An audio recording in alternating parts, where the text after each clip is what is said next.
Hello and welcome to a brand new edition of ATR TV. Today we have with us Mr. Mark Ellen, Head of Design at Jeep.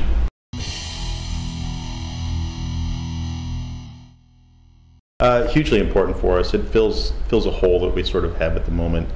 C-segment is huge around the world, C-segment SUV. And the product that we had filling that was getting quite old. What we tried to do with this new product was really realign it and align it more with the premium side of our brand, which is really represented by Grand Cherokee. What we attempted to do with Compass is get it to be really connected to the Grand Cherokee side of the house. So it's got a lot of that handsome, square-jawed, good looks to it, real sculptural body side to it, but really brought down into the C segment, which is a great size to deal with. It's a really pleasing proportion to get into the C segment. It's not too big, not too small. So it allowed us to really let the lines relax a little bit to it, put some muscle into it. We're very happy with the outcome. I think it strikes a nice balance of premium and the C segment. It'll be really nice in that segment.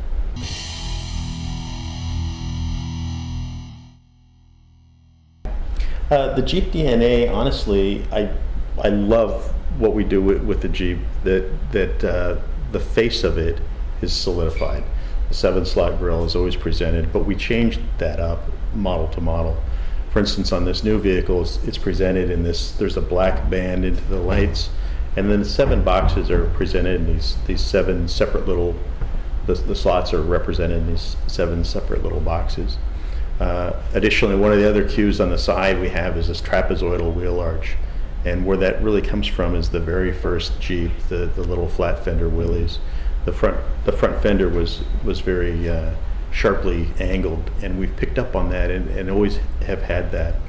But beyond those 2 cues, the character of the vehicle had to just be a lot more sculptural and, like I said, a little bit thicker to the sections to it. Mm-hmm. Very premium, very modern, because this will run for a little bit of time. You can't have something that's hot today and not tomorrow, so it's got to live.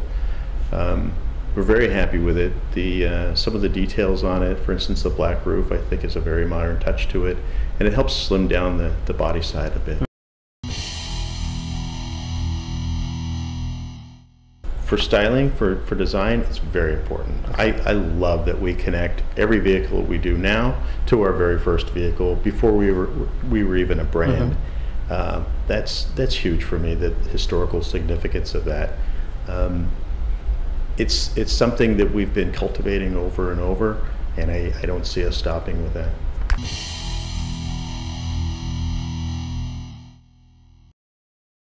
I don't have all the answers on that, but I would love to show you what we're working on. It's a really exciting time in the industry, and a lot of it is the unknown, what we don't know for fact. We have lots of ideas for different ways of moving people around. I think it's going to be very exciting next 10 years, next 15 years. You're going to see a lot of crazy new things that will speak to something very more modern than what we know now as vehicles. What's Jeep's role in that? I think that's going to evolve pretty rapidly too, but I really don't have the answer at the moment.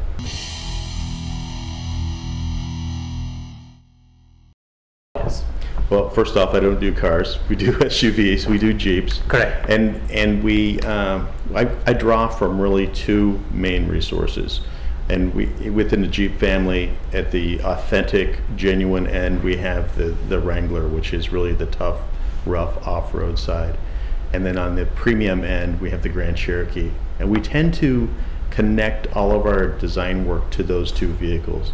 Now, those 2 vehicles really are the ones to watch as we move along, but right now we have everything connected either up or down the brand range to those 2 vehicles. For instance, the Renegade, if you know that vehicle, very, very connected to the character, mm-hmm. the style of the Wrangler.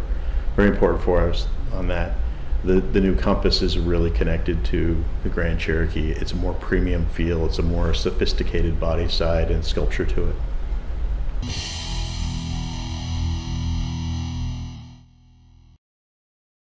It starts day one. Whenever we start a new project, it's a real collection of brand, the product planning group, engineering, manufacturing. We all sit together and go for, rather than leapfrog and send this to that, whatever.